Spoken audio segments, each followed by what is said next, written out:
লন্ডনে কিউ এলাকার বাসিন্দা বুর্জু ইয়েসিলিয়াট মাত্র কিছু কফি ঢেলে একটি ড্রেনে ফেলায় ১৫০ পাউন্ড জরিমানা পেলেন। তিনি বলেন, বাসে ঢোকার সময় কাপের তলানিটুকু পড়ে যাওয়ার ভয়ে কেবল ড্রেনে ফেলে দিয়েছিলেন। কিন্তু রিসমন্ড স্টেশনের কাছে ৩ জন এনফোর্সমেন্ট অফিসার তাকে থামিয়ে জরিমানা করেন। তিনি হতবাক, কারণ তিনি আগে জানতেন না যে ড্রেনে তরল ফেলা বেআইনি। বুর্জু বলেন, পুরো ঘটনাটি আমার জন্য বড় ধাক্কা ছিল।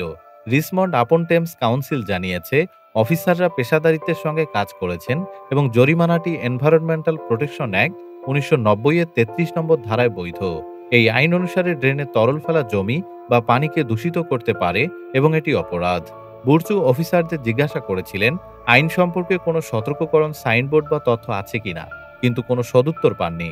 কাউন্সিলের একজন মুখপাত্র বলেন, বডি ক্যামেরার ফুটেজে দেখা যায় অফিসাররা আক্রমণাত্মক ছিলেন না। বুর্জু এখনও জরিমানাটি পরিশোধ করেননি এবং অভিযোগ দায়ের করেছেন। তিনি আরও দাবি করেছেন, বাস এবং ডাস্টবিনের কাছে সাইনবোর্ড লাগিয়ে জনগণকে সচেতন করা উচিত। কাউন্সিল বলছে তারা রিসমন্ডের জলপথ রক্ষা এবং রাস্তাঘাট নিরাপদ রাখতে প্রতিশ্রুতিবদ্ধ। যদি কেউ মনে করেন যে জরিমানাটি ভুল হয়েছে, তারা পর্যালোচনার জন্য আবেদন করতে পারেন।